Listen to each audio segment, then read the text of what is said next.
Namaste and welcome to Soul Horoscopes Orbits Edition. From my webcam to yours, I'm Christopher Rayman Witecki, your soul biographer, here to help you make sense of your soul stories, cycles, and circles. And oh boy, can we talk about my cycle and circle? Next month is my birthday. And if you've been watching long enough, you know last year the universe gave me a big old present of a hospital stay. But this year the universe is giving me a present of a solar eclipse, so I can only assume that one of two things will happen. Either great fortune or I'll be dead. So just in case, I'm throwing a little bit of a sale right now called the Bull Shift Sale. Now this sale is actually just for Tauruses. Sorry folks, I'm just giving it to my own. Right now Tauruses are stepping into some amazing karma. They're about to go out and build their next projects, and I want to support you fellow bulls. So I'll be selling 2 readings a day during the Taurus birthday period. Try to hop on your actual birthday if you can for just $99. That's $60 off the regular cost, and I'm doing it because it's a good thing to do. It's kind of like me being grateful ahead of time for my fortune to come. So if you'd like a 1-hour reading with me right now, come on down to soulmart.me while supplies of the bull last. I'm not bullshifting you either. You know that's true. Well, I've got some other good news going on right now. First of all, SGTV, TV for the people, by the people, is launching with some exciting projects next month. Namely me, I'm getting my own talk show. No kidding. It's called Serious Joy. I'm going to be on 5 days a week. I'm going to be connecting with people. This is a live show. It's going to be recast on many different channels. But the reason I'm bringing it to you right now is because I want to reach out to you. This is a talk show for the people, by the people, and particularly I'm interested in light workers. I'm interested in healers. I'm interested in alternative people. I want to interview someone fascinating living in their heart every day. And this is a talk show where we're going to step in our heart. I'm going to teach you how to live in serious joy. I'm totally serious. So please come on down to soulgarden.me. We are now casting. Just click on Serious Joy and fill out the survey. We're looking for books, any kind of products, any kind of service, recommendations. You don't have to be the person. Really just come on down and tell us your formula for serious joy. Well, let's get to your joy, shall we? Without further ado, let's take the ascension elevator and focus just on you. See you upstairs. Ladies and gentlemen, this is your captain speaking. In the unlikely event of an elevator depressurization, an oxygen mask will drop from the ceiling. Take a deep breath and think Summer Breeze by Simon & Garfunkel. We're 21 days from Serious Joy. Hello Pisces, the God Service Providers, and welcome to 33,000 feet. This is for Pisces, Pisces Risings, and if you bought a Lightcast report card, I call you a God Service Provider. Goddess help you. And we're in chapter 3 now of Sun in Aries. You are now moving into manifestation. This is the I manifest part of our soul, which is a part of our consciousness that does nothing but monitor how valuable we feel. This is self-esteem, what I call soul capital. And we turn soul capital into productivity, the ability to build things on earth, and this turns into, by law of attraction, manifestation. And as you can tell, manifestation is the master level of drawing things in, where you can just believe it and it comes, all right?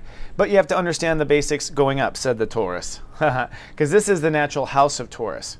But when it comes to being a Taurus, you're an Aries, similar but not quite the same. In other words, I think because Pisces spends so much time trying to figure out what the right way to go is, once you start going, you're an Aries. Once you start manifesting, you're an Aries, which means you run down that path and don't stop, hopefully not, getting to the finish line before you run out of energy. The problem is if you're wrong, okay, then you run like a football player in the wrong direction, and that's where Pisces can bunt their heads and feel badly. So this is part of the self-esteem problem, but it's ending because this week we're going into chapter 3 manifestation, but at the same time you're going to make some core decisions about your core values. At the core of this, it is what you value or what you don't. Those need to be some audits that go on before you tell the inner football player to score the touchdown. Now, the planets will go from step 18 to step 25 this week. That is taking action on some sort of manifestation or abundance, and by the end, your thoughts, your feelings, and your intuition all come together with action. So it's a real fertile firecracker end of the week with you really in a position to manifest some great stuff if you are focused. Now, another part of the story, of course, is Saturn retrograde in Scorpio and has now gone to the 9th degree. So what does that mean? That means you will reconsider certain actions you took when it came to educating yourself or not. So, for instance, if you didn't educate yourself, you might reconsider that action now and educate yourself. This is about belief consciousness, and so taking new actions when it comes to belief. It might be just educating yourself. Now, Jupiter is in Gemini, and it is showing a breakthrough this week, and this is a breakthrough in your emotional connection to yourself. all right? A powerful breakthrough. Now, this breakthrough probably happens because of your values changing. Perhaps your own values are keeping you from being connected to your own feelings. That's a good connection or a good possibility. The last time you had a quantum value shift was in, a quantum emotional shift was in August of last year. And before that, I'm going to put this back up because I ran out of time. And before that, it was April of 2001 where you had a quantum emotional shift. Now, by the way, quantum emotional shifts usually mean moving, maybe a divorce, maybe a marriage, leaving the house, you know, new dorm room. I mean, it kind of depends, but it means that your emotional well-being will go up. And that's what it's time for. Things to do with Pisces. Time for the emotional well-being to go up. All right, so now for my favorite part of the show, where you see what is above is also below. And as always, let's start with Sunday. Sunny and cool on Sunday. The moon is in your sign and action rules the day. This is a real day where the universe is going to be kind of poking and prodding for Pisces to go for it. So your libido is moving forward. You are feeling active in that sense. And the moon in your sign brings ego and emotion on the same team. During the course of the 24-hour period, the moon will cross over Chiron, so that's an opportunity to actually heal an old wound that you may have, or a chip on your shoulder from the past that you can now sort of feel or make right, or stop worrying about making it right. Therefore, it's now right. You have that right. Then also at the same time, Mars is ruling today, pushing you to go ahead and take action on that soul capital. You can no longer meander about whether or not you believe in yourself and believe in the investment.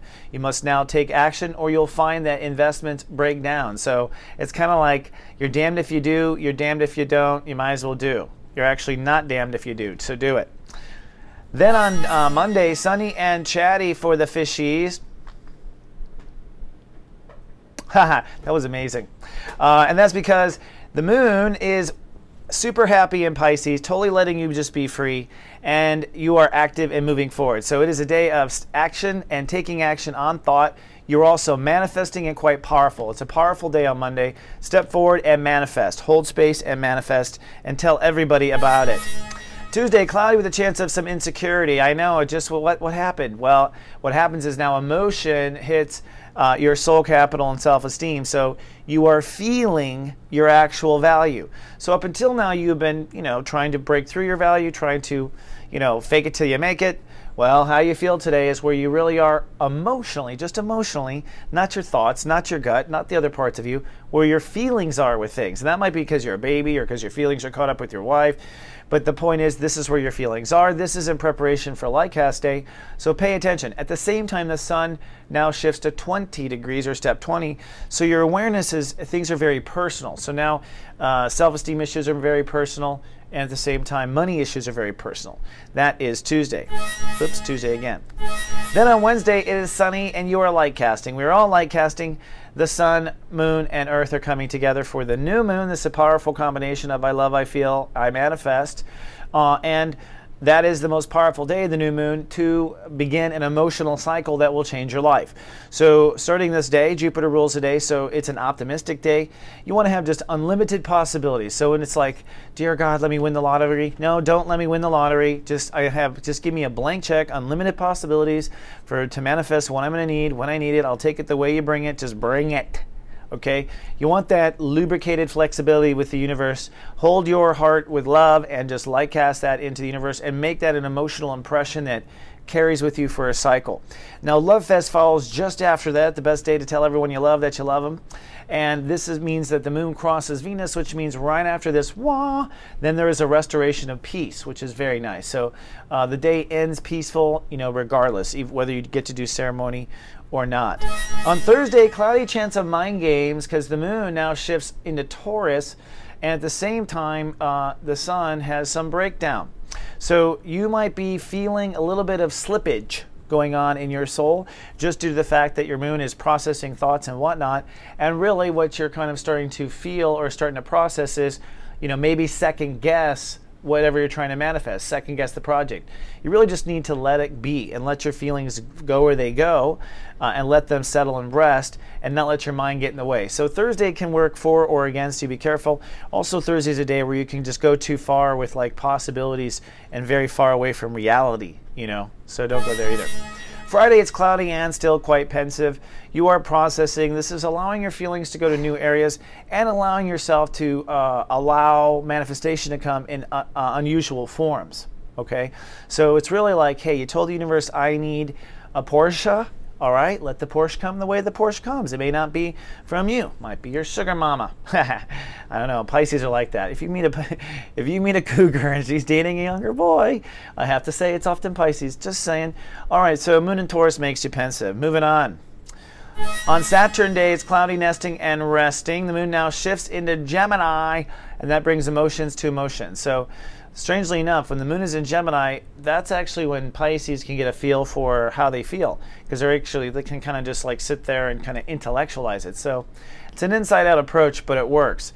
It's a day to surrender to yourself and allow Venus to restore balance in order to your soul capital, which is what you're actually working on this month, is that self-esteem, manifestation, soul capital. So allow yourself to feel good about everything, because good means valuable, all right? And just hold that good and value and nest and rest yourself. On Sunday, it is sunny and I think feeling grounded. That's kind of like your gift at the end of the week, is God and Universe is going to say, you know, things feel pretty solid, which Pisces, solid? Exactly. But I think you're going to feel grounded and planted, and that, of course, is your emotional self-nurturing that gives you that sense, not your finances, not your investments. Your emotional investment in yourself is what gives you that sense. Now, the other part of it, too, is see the moon crossing Jupiter right there? Woo! During the course of the day, emotions cross Jupiter. Remember I said there's a quantum leap in how you feel nurtured and how well you feel taken care of on Earth and your home family foundation. On Sunday, you know, it's like a perfect wrap-up, but you're really feeling where you are so far in that journey, and the universe says you should feel much better. All right, let's fly home. Well, this concludes another edition of Soul Horoscopes Orbits Edition. Hey, incidentally, if you are watched over by the Guardian Agency, start looking out around 4 p.m. your time for your Sirius Joy Report. Each day I'm going to put in a little bit of a paragraph that guides you based on your sign into your heart to help you stay in your heart for 24 hours. Just one more advantage of being watched over by yours truly and the Guardian Agency. Now, if you're not watched over, you can always try it for just 1 penny. Well, that wraps up another fantastic edition. Thank you so much. I love you very much. Come on down and tell us your casting ideas or pitch your ideas. Remember, with Serious Joy at soulgarden.tv. And I'll see you next week. Live, love, be.